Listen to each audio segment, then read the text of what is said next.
നമസ്കാരം. യൂറോപ്യൻ ചരിത്രത്തിലെ, വിശേഷിച്ച് ഉത്തര യൂറോപ്യൻ സ്കാൻഡിനേവിയൻ ചരിത്രത്തിലെ ഒരു കാലഘട്ടമാണ് വൈക്കിംഗ് യുഗം. 799 AD മുതൽ 1066 AD വരെയാണ് ഈ കാലഘട്ടം.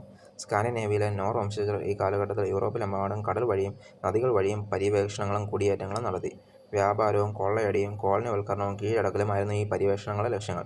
ഈ കാലഘട്ടത്തിലാണ് നോർ വംശജർ ഗ്രീൻലാൻഡിൽ താവളമുറപ്പിക്കുന്നത്. ഇവിടം കൂടാതെ ന്യൂ ഫൗണ്ട്ലാൻഡ്, ഇന്നത്തെ ഫറോ ദ്വീപുകൾ, Iceland, Norway, Sweden, Normandy, Scotland, England, Ireland, Isle of Man, Netherlands, Germany, Ukraine, Russia, Turkey എന്നിവിടങ്ങളിലും അവർ കുടിയേറിയത് വൈക്കിംഗ് യുഗത്തിലാണ്. വൈക്കിംഗ് നാവികരെ ചരിത്രത്തിൽ പലയിടത്തും ക്രൂരന്മാരായ കൊള്ളക്കാരായാണ് രേഖപ്പെടുത്തിയിരിക്കുന്നത്.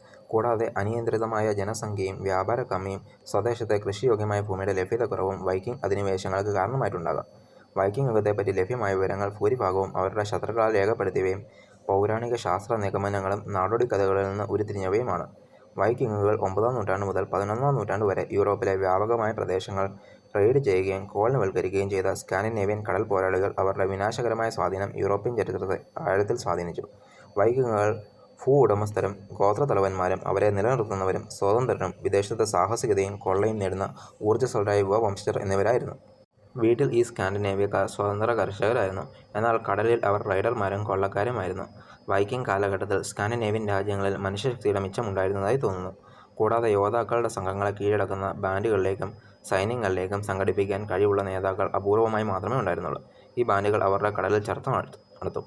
യൂറോപ്പിൻ്റെ തീരത്തുള്ള നഗരങ്ങളിലും പട്ടണങ്ങളിലും ലോങ് ഷിപ്പുകളും മൗണ്ട് ഹിറ്റ് ആൻഡ് റൺ റെയ്ഡുകളും നടത്തും.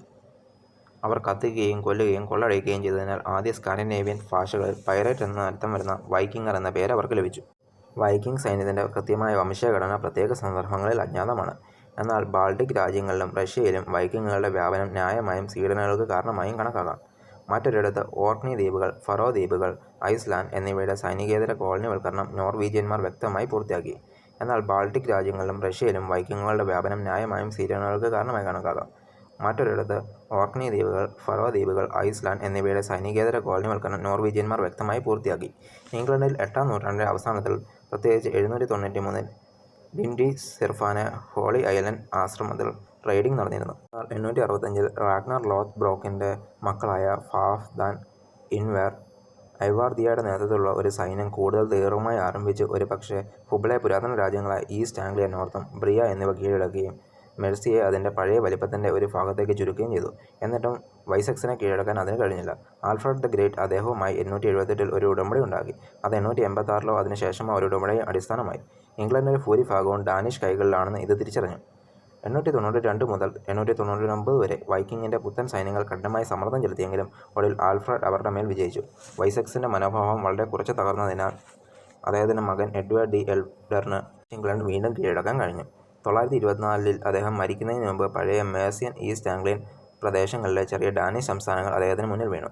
അയർലൻഡിൽ നിന്നുള്ള വൈക്കിംഗ് നേതാക്കളുടെ കീഴിൽ കൂടുതൽ വിദൂരമായ നോർത്തുംബ്രിയ കൂടുതൽ കാലം ചേർത്തു. പക്ഷേ 954-ൽ അവിടെയുള്ള സ്കാൻഡിനേവിയൻ ശക്തിയെ ഐറേഡ് ഇല്ലാതാക്കി. 980-ൽ ഇംഗ്ലണ്ടിൽ വൈക്കിംഗ് റെയ്ഡ് വീണ്ടും ആരംഭിച്ചു. ആത്യന്തികമായി രാജ്യം കാനുട്ടിൻ്റെ സാമ്രാജ്യത്തിന് ഭാഗമായി. എന്നിരുന്നാലും 1042-ലെ വീട് സമാധാനമായി പുനഃസ്ഥാപിക്കപ്പെട്ടു.